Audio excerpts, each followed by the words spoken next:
ଯେତେ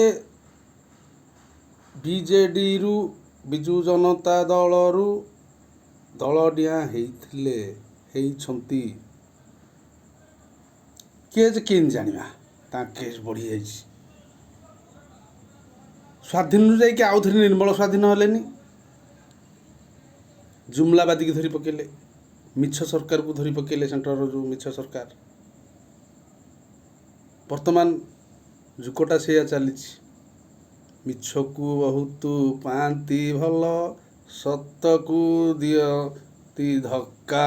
ନାଇଁ, ଯେଉଁ କହନ୍ତି କ'ଣ କେଉଁଠିକି ଟଙ୍କାଟେ କେଉଁଠିକି ଧକ୍କାଟେ, ସେଇଟା ତ ବୋଧେ କହିହେବନି, ନାଇଁ କି? ମିଛକୁ ବର୍ତ୍ତମାନ ଭଲ ପାଉଥିଲେ ଓଡ଼ିଶା ସରକାର। କାହିଁ କହିଲେ, ଯେଉଁ ହିନ୍ଦୀ ଅଗଲ ବଗଲ କରିକି ସବୁ ଯେଉଁ ସାମ୍ବାଦିକମାନେ କାଉଳା ବାଉଳା କଲେ, ଆଉ ଓଡ଼ିଶା ଲୋକ ତାକୁ ବୁଝିପାରିଲେନି। ଆଉ କ'ଣ ହିନ୍ଦୀ ଯେଉଁ କହିଲେ 300 ୟୁନିଟ୍ ଦେଇଦେବେ, 3500 ଏବେ କରିଦେଇଛନ୍ତି ମଲା ଲୋକ ପାଇଁ। କିଏ? ଓଡ଼ିଶା ସରକାର, ଯେଉଁ ନୂତନ ସରକାର। ଆରେ ଆଣ୍ଠୁରେ ମୁଣ୍ଡ ପଶିଲା ବେଳକୁ ତୁମେ ଦେଲେ କ'ଣ ସେ ଭାଇ କ'ଣ ଖାଇବ, କେଉଁ ଜିନିଷର ସ୍ୱାଦ ଜାଣିବ ମୋତେ ଟିକେ କହିଲେ? ଜାଣିପାରିବେ? ଯେଉଁ ବୃଦ୍ଧ ଲୋକ ଯାହାର ଆଣ୍ଠୁରେ ମୁଣ୍ଡ ଲାଗିବ, ସେ କ'ଣ ସ୍ୱାଦ ଜାଣିବେ? ଜାଣିପାରିବେନି। ଗଲା ମା'ମାନଙ୍କୁ 1000 ଲେଖାଏଁ ଭତ୍ତା, 50,000 ଲେଖାଏଁ ଲୋନ୍।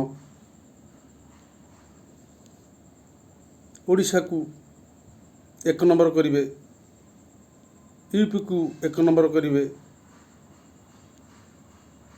ଆଉ କ'ଣ ହେଟା ଆସାମକୁ 1 ନମ୍ବର କରିବେ। ମାନେ ଦେଶରେ ଯେତେ ରାଜ୍ୟ ଅଛି, ଯେତେଟା 1 ନମ୍ବର ହେଇପାରିଲେ ଆଉ କ'ଣ ସବୁ 1 ନମ୍ବର ହେବେ। ଯେଉଁ ଖେଳରେ କାହିଁକି ଆଜ୍ଞା 1, 2, 3 ଅଛି କି? ଖେଳରେ କେଉଁଠି କାହିଁ ମୁଁ ଗୋଟେ ଖେଳ ଦେଖିନି ଯେ ଗୋଟେ ମ୍ୟାଚ୍ରେ 2 ଜଣ 1 ନମ୍ବର। କ'ଣ ମୋଦିଜୀ ଠିକ୍ କହିଲି ନା? ମୋହନଜୀ ଠିକ୍ ନା? ଜୟ ଜଗନ୍ନାଥ।